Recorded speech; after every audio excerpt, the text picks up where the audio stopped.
All right, we have finished the first live letter for patch 6.2, which I predicted would be early to mid-August and is now confirmed for late August. So I need to go back and rework that math.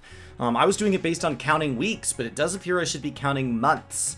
4.3 weeks in a month, so it's not 4 weeks. So I think, that really shifts what that means. What does that mean for 7.0? What does that mean for beyond? But today we're just going to talk about 6.2. That is more than enough to talk about. This is the producer from the letter live. If you have not seen these for typical patches, they are in Japanese only. We get 2 of them per patch. We just went through all of the ones that were in both languages as we go into an expansion. Those work a little bit differently. The second one will show gameplay and stuff, so we'll get to see some actual Island Sanctuary. We'll get to see some Critereon dungeon maybe, and we'll kind of maybe explore some of that. Maybe it'll go over a little more of what they're thinking as far as these battle system changes and all of that. So, for anybody that doesn't know, these are done directly by our producer and director, Yoshi P. And then Foxconn here is regularly here as well. First, we need to talk about patch 6.18 because it's right around the corner. We might as well mention it, even though this is 6.2 live letter. This releases on Tuesday, July 5th. Remember, we will have a 24-hour scheduled maintenance. That's incredibly important to remember if you live in the U.S., where July 4th is a day that many of you maybe get some time off of work. We are going into data center travel. This is going to redistribute the Japanese data center. Now that they will have the ability to visit each other, we can afford to fracture them to make a better login experience. So instead of it being 10 world, 11 world, 11 world, we are now going to be jumping to 8, 8, 8, and 8. So same number of worlds, but a better login experience since it's split across more data center queues. And then we will be going to the European data center, Chaos and Light, which has 6 worlds apiece, and we will be adding 2 more to each of those. And so that posts over on the Lodestone if you want any details on that. And that'll also be replacing some server equipment. Now, don't worry, NA is getting some love too. Oceanic, you just got some love. So it's an ongoing process of the kind of spared no expense. Now, 6.2, we got our name. Buried Memory. Buried Memory. And all we know right now is late August. We have not gotten the second live letter date. The second live letter date is historically kind of that 10 to 14 days out. And so that usually kind of clues us in when they schedule that. So we will get there. Let's assume that that's maybe early August. And so we're now looking at maybe something more like August 23rd-ish. For the 0.2, give or take. So it's a little bit later than I was expecting. Obviously, we will be getting MSQ. That's pretty typical. They showed us a couple of images. So, they usually kind of show us something that they consider non-spoilery. And it is time for Tataru's Grand Endeavor to continue. That picked up in 6.1. It is a relatively unmarked quest in Charlian, along with the kind of Omega stuff. So if you want to give that a shot, this time around, you will need to clear Shadows of Mach. So be sure you've done all of that. For any of you that ever miss old raid or trial series, those are worth going back and doing. They may future become a requirement of some kind, but they're worth going back and doing in general, either for the battle content or for the story or for both. Hildebrand will be continuing. We're going to be talking about Hildebrand in a little bit. Hold on to that. But remember that this is the 6.2 live letter, which means the entirety of 6.2 all the way to 6.3. So some of this is also going to be 6.2.5 content. All right. Now, new weapon enhancement quests. These are your relic quests. Your relic. And those, remember when I said hold on to that thought, are locked behind Hildebrand. So we will be talking about the legendary Manderville weapons and have a quest-centric progression. I don't even know what that means, and that'll update throughout the patch series. Historically, the Relic has become your best-in-slot weapon in the 0.5, that 0.55 time at the end when nothing really matters anyway. And this is how we know it's Relic, because they show us some people that say, maybe this is Relic. So this has to be good. It is time for new tribal quests. It is not the Loperites, even though they announced that we would be getting a Loperite Beast tribe, I thought. We're going with the Omicrons, who are going to be a Gathering Beast tribe, which is very peculiar as our half patch. And so all of this, if you want to go through this yourself, is over on the Reddit Discord. They do a great job live translating all this for these all Japanese things, and I really do appreciate that. We are getting a new dungeon. This is the Fell Court of Troya, and they showed us a couple of images. Maybe you have an idea of where we are. Are we in a GM jail? Maybe the place where Yoshi P shoves the devs when they have to go through crunch? And we will be getting a new trial and, of course, an extreme for that.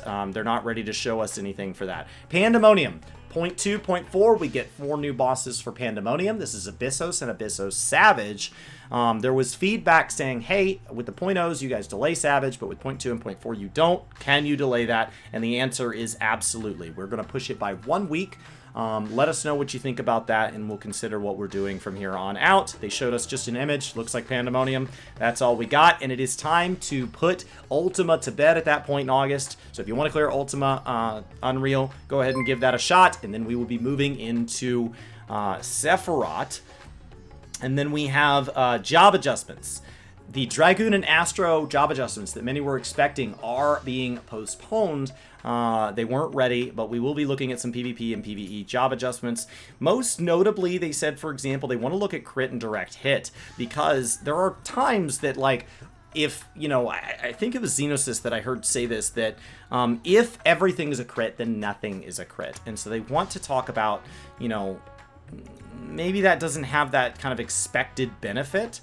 And then it is time for PvP to change. With 6.18, we'll be going into Season 2, not Series 2. I know that's confusing. Season 2 is when you get, like, your rewards for hitting Crystal or Diamond rank or whatever. And then Season is that kind of when you get the end of your Lich King set, and that moves to being kind of the purchasable from the vendor for 1 cycle or whatever. The Series, with the cosmetics for just doing PvP period, will go with the patch cycles. The seasons are going to be much faster. So Season 3 would be going to patch 6.2. So Season 2 starting this upcoming Tuesday. Season 3 will start in 6.2 in August. Remember, they did say they were sorry that Rival Wings couldn't make it into the expansion sooner, and it will be ready with 6.2, so it'll be exciting to see that come back. The duty support system.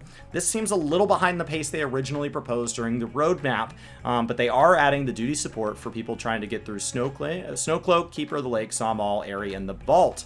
I would love to see, as Keeper of the Lake and stuff like this kind of gets there, I would love to see, for me, if the leveling roulette, if nobody needs the 4-man trials, that the 4-man trial does not pop up unless it's requested. I got one the other day where it was like somebody's first time. I think that's wonderful to be there to help them get through that portion of MSQ. I think that's amazing. But when it's 4 people that are all on level 90s and you get stuck in an Ifrit trial and then you get reduced experience rewards, or maybe they're on their like level 88 and you want that reward, that feels a little lackluster to me. So hopefully, as this system kind of fleshes out, they can consider changes like that. But there's a big change here. See if you can pick out what it is. Through ARR, we were running with kind of generic NPCs that evolved over it. But now, who is that? And so as we go into patch 6.2, we will now also be looking at changing Steps of Fate to being a solo quest battle. No more getting that in Roulette. And it is time to revamp Thorn March, that first 8-man trial you come across. They want to make some changes to that. Now, Critereon Dungeons. Critereon Dungeons, actually, it looks like the name changed to Variable Dungeons, but it didn't. Hold on to that.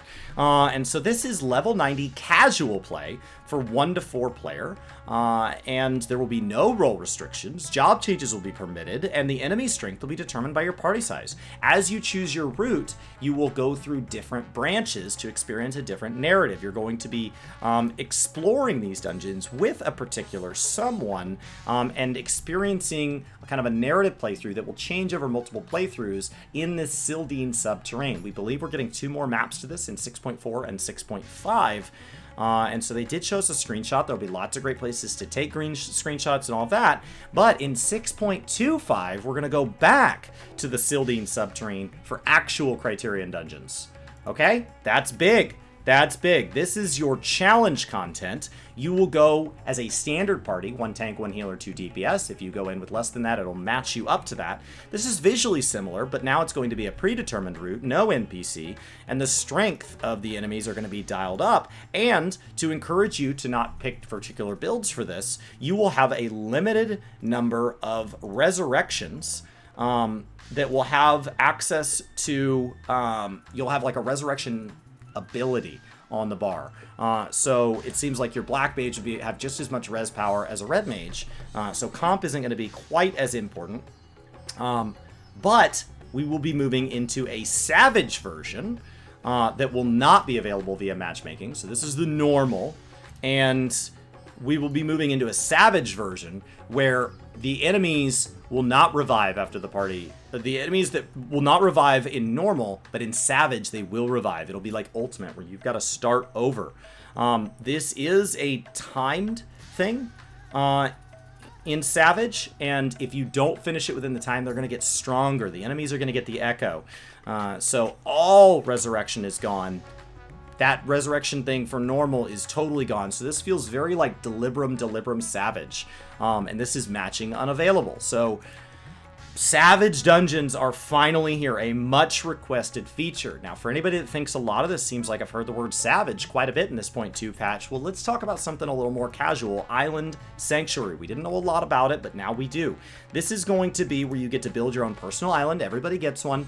Casual gameplay focused on gathering, caring for creatures, building facilities, crafting, and more. Won't be built off of the hand and land system. It's going to be its own system. You're going to be on your island. That's the size of a Rogan in there.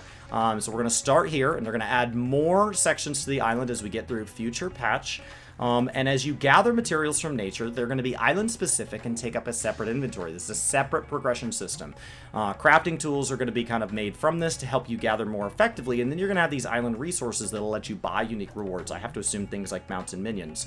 You'll grow crops here, plant and cultivate seeds that you find on your island that are different from estate crops, and then you'll collect and care for creatures that could even include rare, colored, and unique, so you have to wonder if this is like a shiny type system. We'll have a base of operations that will be able to customize, I would assume, to the level of something like the WoW garrison system where you're just kind of picking things, because they said so much in the past how this wasn't housing, but we'll see. And we'll be able to release the minions to let our favorite minions wander freely. I have no idea what that ends up looking like. So we have no idea what these currency award things are, but we know that we'll be seeing more in the part 2 of the live letter on this. You will be able to visit other people's islands that are your friends and free company members, so it should become something casual, but also social. I don't really totally understand it. It looks a lot bigger than anything we thought, but still, it is not Animal Crossing. It is not Minecraft. It is not Stardew Valley. All those things they said it's not are still true. It just looks a lot bigger. I would have set my expectations to something like Dome and Enclave, and it's quite a bit bigger than that. It is time to talk about Adventure Plates. Adventure Plates were in beta. We moved into the official version. The way it worked before is you had this library of plates, and you got to assign those. That was a little confusing for at least people like me. Those will now be that you have individual plates for individual things, but don't worry, you'll be able to copy your settings so that if you really like one, you can kind of copy-paste that down. It just should function closer to managing gear sets.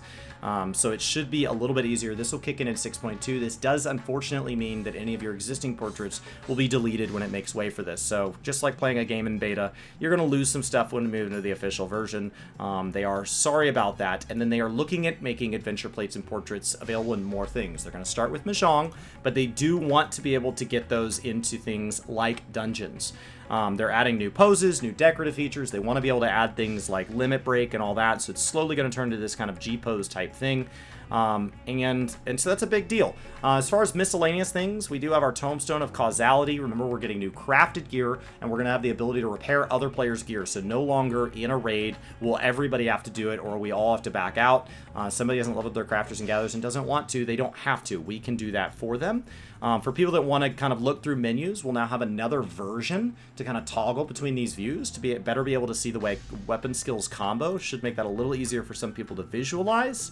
And then, of course, with new crafting content, we have new gathering-based things. They did promise us a while back that they'd be doubling the size of our glamour capacity. That's finally here. And then the adjustments to certain Return of Evil East quests have needed to happen, because obviously we're going to be pushing people through some old content tied to things, and in accordance with that, I guess it didn't make sense, so they're going to go ahead and have some quests become unavailable.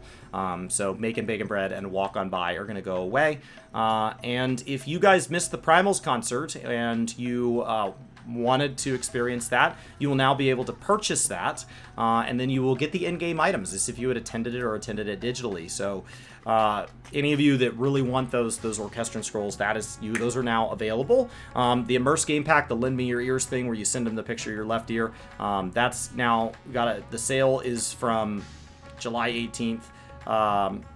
now through July 18th, you'll be able to get that 20% off for anybody that wants that. And then they've got a TV show and a new Japanese cafe. I'd love to see one of these open in the US. And then remember the Lodestone, we've had all sorts of updates on everything we just went over and more, including those housing word classifications that I made a video on, kind of talking about how I felt before and then how I felt after the changes. So that's all big. Really, really dense. Really great live letter. It's exciting to see kind of how a lot of this works, what Island Sanctuary will be. 6.2, 6.25, both looking absolutely enormous. Remember in 6.3, we're getting deep dungeons. 6.3, we'll get a relic continuation, more Tatarus, more, we'll get a new dungeon, we'll get a new Alliance raid, we'll get an ultimate. In theory, those are really expensive on them to develop, so I keep saying in theory because I just have to assume. Remember, Dragon Song was originally 5.3, then 5.5, then 6.1. So 6.3 and 6.35 looking enormous, and then we'd be looking down the barrel at 6.4 and FanFest and all that, getting into the back half of the expansion, where things start to slowly ramp up to their absolute peak, and then dump us into hype for the next expansion. So we've got a lot on the way. And all of this is very, very optional. So if you want to take a break, take a break. If you want to play a lot, play a lot. It is whatever you want it to be. Final Fantasy, I think, is entering the healthiest it's ever been, and I'm really, really excited about it. And I have very little reason to believe that this game is going anywhere but up. Kinda.